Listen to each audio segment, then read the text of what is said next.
cleared that up, that New Year's resolutions don't really work, especially when you have ADHD, the question becomes, what can we do instead? Well, keep watching this video because I'm going to share with you 10 ways you can become more motivated and resourceful, not just at the beginning of the new year, but any day of the year.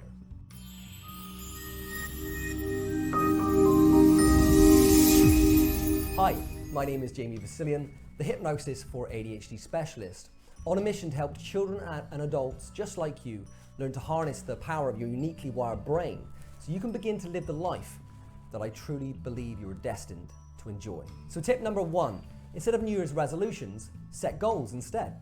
These are a much more precise and effective way to achieve more of what you need and want to do in your life. You can use various systems to help you with this, such as PRIEST or SMART goal setting, which stands for specific, measured, actionable, realistic, and timed. Now, this is really helpful for those of us with ADHD compared to vague resolutions because it's a form of executive function training. When you get precise about what you want or need to achieve, it's easier to activate the front of your brain, the same part of your brain that tends to be lagging behind when you have ADHD. This part of the brain we call the left prefrontal cortex, or I like to call it the boss. By setting goals regularly, you activate the inner organizer of your brain. Please check the links below this video, which will point you to my blogs on goal setting. Tip number 2, it's time to apply the less is more philosophy to your life. In other words, whatever you're trying to do or achieve, remember to chunk it down into smaller tasks. Start small. So I just want to give you a few examples of what I mean.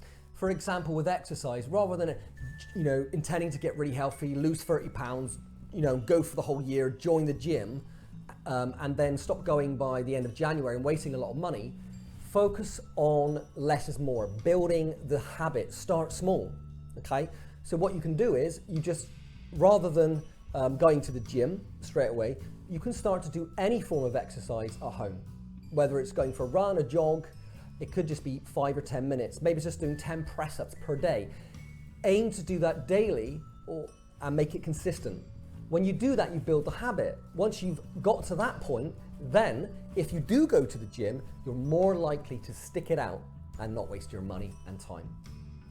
Secondly, here's an example of how I get out of bed in the morning if I'm struggling. I play a little trick. It's kind of reverse psychology, but again, it's based partly in the philosophy of less is more. So what I do is I'm in bed and I say to myself, look, you don't have to get out of bed. Just put one foot on the floor. So I put one foot on the floor. Oh, that's easy, I can do that. Okay, you don't have to get out of bed, but just put your other foot on the floor. So I put 2 feet on the floor. Okay, you still don't have to get out of bed, but just sit up. And I sit up. And at that point, I'm halfway there. So I built momentum. And by that point, I've done the easiest small steps that I can take. Once I'm halfway, I built momentum and I get out of bed every time. Another example is going to bed earlier or waking up earlier. I've worked with many clients where they talk about their children. For example, my 18-year-old son is going to be off to a university or something and he needs to start going to bed at a reasonable time. What time of the bed does he go? 3 in the morning? And what time are you asking him to go to bed? 9 p.m., a reasonable time. Okay, so he's struggling with that. The trick is, that isn't reasonable. Aim to go to bed 20 minutes earlier. That's believable and achievable. That's a small step. That's less is more. Once you've done that, then aim to go 40 minutes earlier. And that will be much easier, but it's easier as well because our circadian rhythm takes some time to adjust to new sleep patterns. So set small intentions that you know you can keep so that you think, oh, that's easy. And when you achieve it, well, now you're moving forward, you're building momentum, rather than setting yourself up for failure and losing momentum and feeling bad. Remember, Rome wasn't built in a day, so just take it one step at a time. Here's another way to apply the less is more philosophy to your life. Instead of, for example, deciding that you're going to go to the gym every day for a year, say, which to be honest could be a little daunting, instead you could practice what I call a rolling contract. This means that you only commit yourself to doing 1 week of exercise or 1 week of meditation or whatever it may be. And of course, thinking that it's only 1 week is much easier than aiming for a year or a lifetime. It's more believable. So you get to the end of 1 week, it was easier than you thought, and so now you can rinse and repeat. Tip number 3, dream big if you like, but remember to chunk it down. There's no point having big intentions if you don't chunk it down to the smaller steps you need to get there. It's so easy to get excited by a big goal or vision, but then it ends up like another flash in the pan. The trick is to dream big if that works for you, and I think some people with ADHD need that to get their motivation going. But it's important to think about those everyday steps that you need to take as well. So create that juicy vision, think about why you want it, and then step down from up here, big vision, down to here, smaller steps needed to get there. Remember what that guy Lao Tzu said, the journey of 1,000 miles begins with the first step. So get clear on your vision and then take one step at a time. Tip number 4, start a vision board. This is a board that you add text and pictures to which represents your goals and visions. This is great for people with ADHD because you can put it somewhere where you will see it every day, reminding you of your vision or goals. You see, when you have ADHD, you have to remember out of sight, out of mind. But the vision board will be there to remind you and help you or your children with ADHD to stay on track. Tip number 5, create yourself a one-page miracle or OPM. This is something suggested by ADHD expert Dr. Aman, whereby you literally fit all your goals onto one sheet of paper, and then again to make it visual and always there to remind you, you put it up on your bedroom wall, inside the wardrobe, or wherever you know that you will see it on a daily basis. So again, remember to check out the links below this video for more information on how to do this. Tip number 6, remember your why. For example, you may have a goal to lose 30 pounds, but don't forget your why. Why do you want it? Perhaps it's health. So it's important when you think about a goal to ask, why do I want that? And to dig deeper. This is a great way to increase your motivation and stick-to-itness when you have ADHD. We really need to consciously think about why we want things and make that explicit so that we can amp up our motivation for change.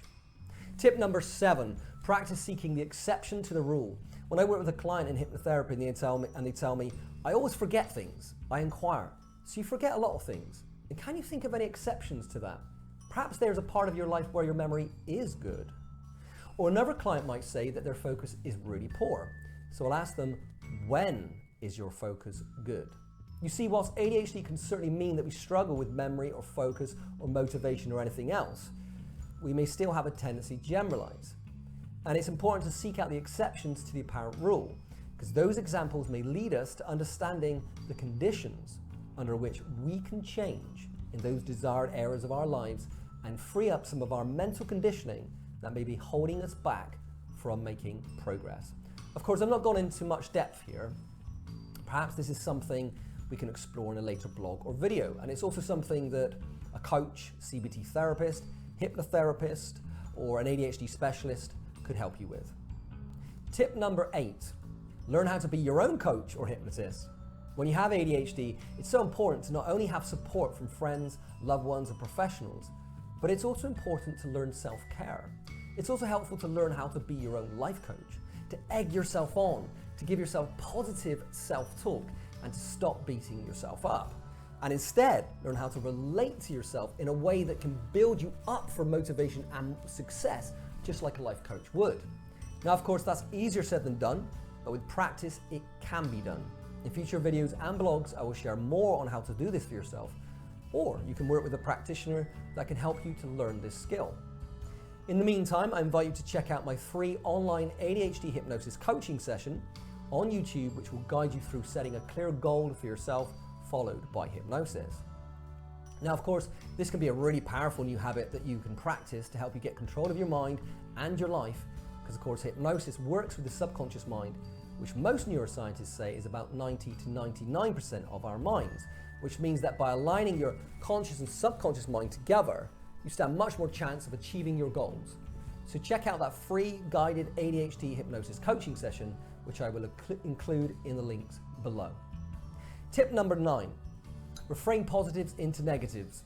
We've all heard of the idea of the spin doctor or the marketing guru that can put a positive spin on pretty much anything. In therapy and coaching, we refer to this as reframing. So, in other words, we may think about something in a certain way. It's framed in a certain way. An example that we're familiar with would be ADHD itself. You know, before ADHD became a thing, perhaps before, someone had a diagnosis, that person is often seen as bad, lazy, or stupid. But then modern medicine comes along and now it's framed as a chemical imbalance or malfunction of the brain. A really cool reframe is that from Dr. Halliwell, refers to ADHD as the race car brain. He tells his patients that the brain is like a souped up race car, which means that you need to know how to operate the brakes. And he tells them that that's what his job is, to show the child with ADHD how to put on the brakes and get control of their brain. Can you imagine the difference between being told you have ADHD and being told you have a race car brain? Except to say that perhaps one of the positive changes that you can make in the new year, and indeed at any time of the year, is to practice reframing how you look at things. Keep asking yourself the question, what other ways are there to think about this? And finally, tip number 10, 2 minds are more focused than one. Research shows that when someone has a training partner at the gym, for example, they're able to lift significantly more weight. When we do things with other people, we can find it easier to get motivated and stay focused because we're social creatures and we are also activating those mirror neurons in our brains. And this doesn't just apply to exercise. For example, many people with ADHD find it very helpful to have a study partner. There are even websites for accountability such as stick.com and focusmate.com where you can team up with someone else to keep each other accountable. And similarly, let's not forget that people with ADHD respond really positively to talking therapies like coaching or hypnotherapy, where you can work with someone else on helping you to change your mindset for the better and achieve your goals more easily. So there you have it, 10 powerful tips to help you ditch those failing New Year's resolutions and start doing what really works instead. And if you need help in putting into action your goals and implementing these kind of strategies shared with you in this video, then feel free to get in touch with me for a free ADHD hypnosis discovery call where we can explore how I may be able to help you or your child with ADHD take back control of your brain and in turn improve your life. Now, if you haven't already, please be sure to click like on this video, if you liked it of course, and to subscribe to my channel so we can stay in touch with each other. Anyway, you've been listening to me, Jamie Vasilyan, the Hypnosis for ADHD Specialist, on a mission to serve the ADHD community and help people like yourself manage and even master the powers of your uniquely wired brain so you can begin to live the life that I believe you were truly intended for. Bye for now.